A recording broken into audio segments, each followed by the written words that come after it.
नमस्कार मेरे प्यारे बच्चों, मैं हूं आरती बुनकर। आज हम कक्षा 9th की हिंदी पढ़ेंगे।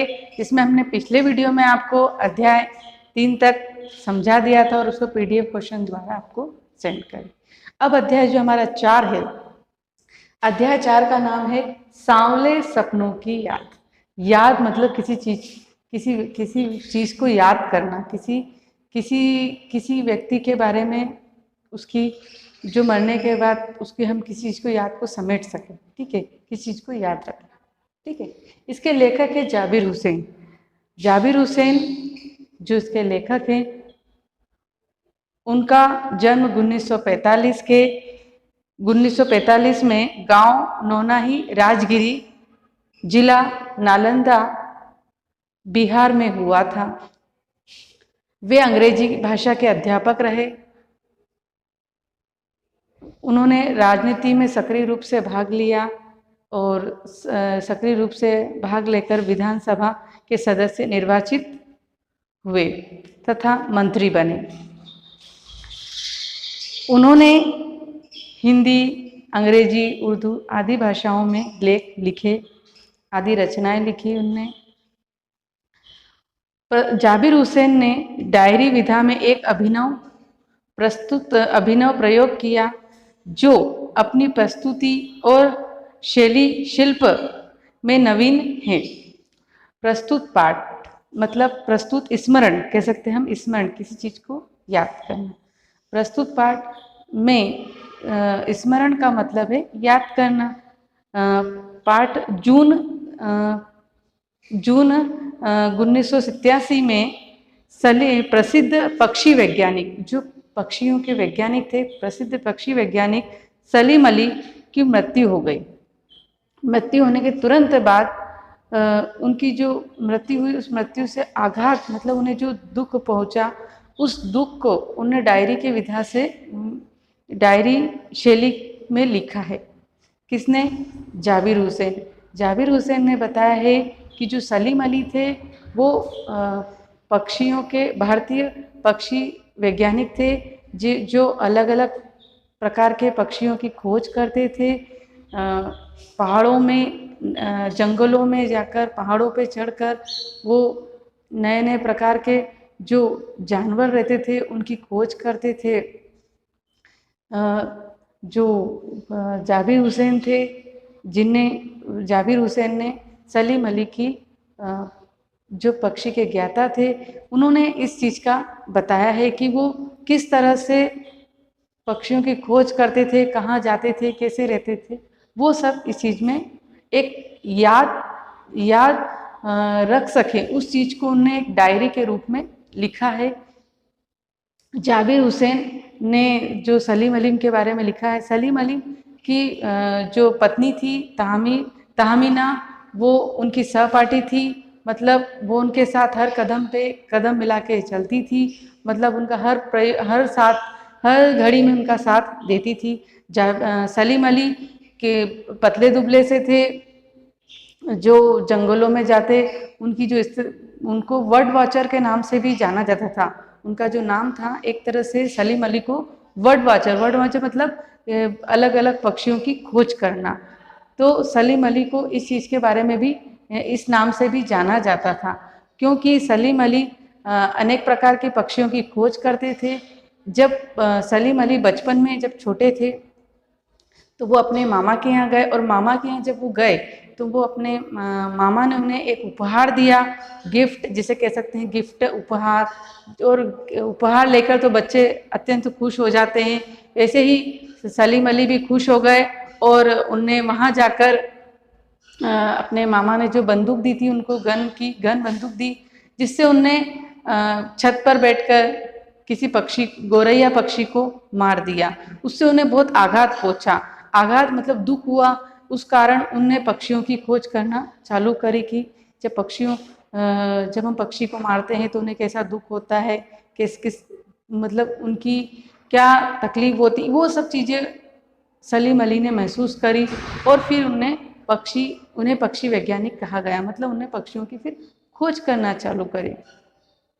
उन्हें इस ऐसे पक्षियों के मामले में सलीम अली को ऐसे याद किया जाता था जैसे कृष्ण को वृंदावन की गलियों में अगर हम जाएं तो आज भी कृष्ण का नाम लिया जाता है। आज भी वहाँ यही बोला जाता है कि वृंदावन की गलियों में कृष्ण बांसुरी बजाते हुए नजर आते हैं। ये मतलब सब उनकी रास लीला कर, ये सब चीजें क्या एक स्मरण है, एक याद जो आज भी वहाँ पर होती है।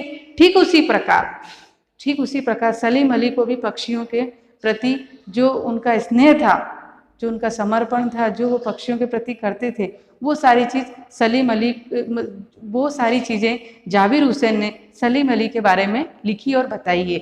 जाबिर हुसैन ने सलीम हुसैन जो थे वो पक्षी के बहुत अच्छे खोजकर्ता थे, जो प्राकृतिक कह सकते हैं कि प्राकृतिक पक्षियों को अपने प्राकृतिक माहौल में देखना पसंद करते थे।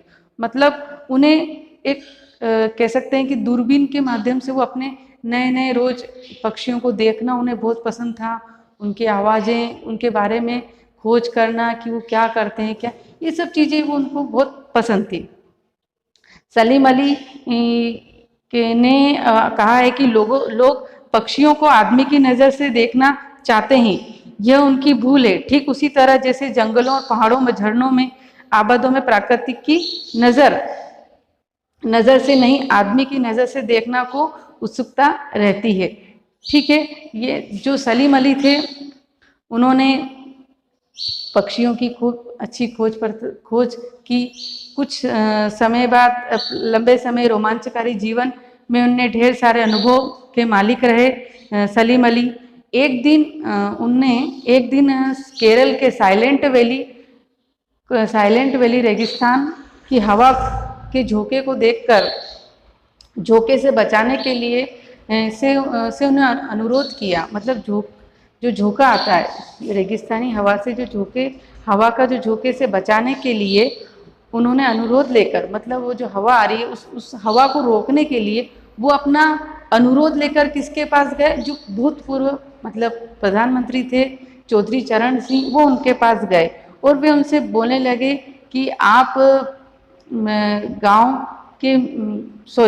चौधरी चरण साहब, आप गांव की मिट्टी पर पड़ने वाली पानी की जो पहली बूंद है, आप बूंद का असर जानने वाले नेता हो। मतलब वो उस जो बूंद गिरती थी बारिश की, उस बूंद जो गिरती थी उसके मतलब असर जानने वाले नेता हो, तो आप पर्यावरण का संभावित, आपको ज़्यादा अनुभव होगा।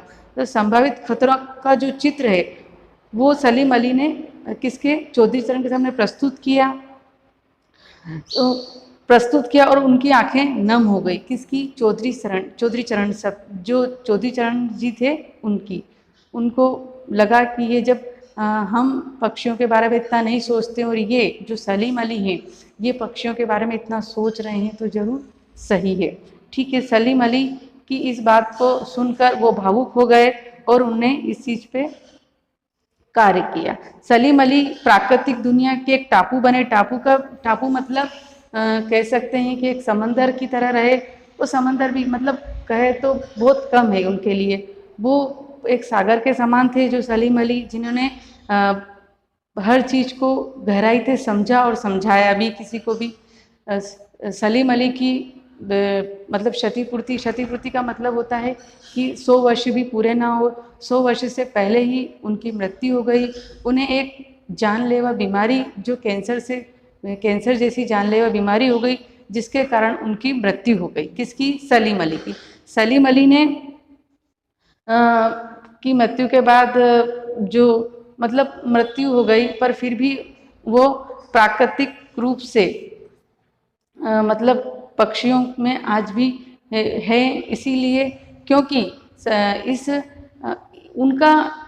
उनकी जो ये चीज़ें हैं, किसकी, सलीम अली की, उन सारी चीज़ों का स्मरण जो करवाया है जुबैर हुसैन ने करवाया है कि वो पक्षियों के किस प्रकार ज्ञाता थे, पक्षियों की जानकारी किस प्रकार देते थे। इसलिए उन्हें पक्षियों से कितना प्रेम था और प्राकृतिक रूप से पर्यावरण में भी उनका काफ़ी प्रेम रहा है। इसीलिए इस पूरी कहानी में उनने पक्षियों के बारे में ही बताया है और जो इसके खोजकर्ता थे सलीम अली, उसकी सारी जानकारी या उनकी सारी यादों को उनको समेट के, एक तरह से कह सकते हैं यादों को सारी समेट के एक डायरी के माध्यम से उनने इस सांवले सपनों की याद में के रूप में लिखा है। ठीक है बच्चों, ये आपको अध्याय समझ में अच्छे से आ गया होगा कि ये अध्याय में किस चीज़ के बारे में है। सिर्फ पक्षियों के बारे में बताया गया है और उसको किस तरह सजाया गया कि उनकी खोज कैसे होती, क्या ये सारी चीज़ें उसमें बताई गई है। ठीक है, आपको ये अध्याय अच्छे से समझ में आ गया होगा बच्चों। अब हम इसके नेक्स्ट वीडियो में हम अगला अध्याय समझेंगे और इसके जो क्वेश्चन आंसर है वो आपको PDF द्वारा सेंड कर देंगे। ठीक है बच्चों, धन्यवाद।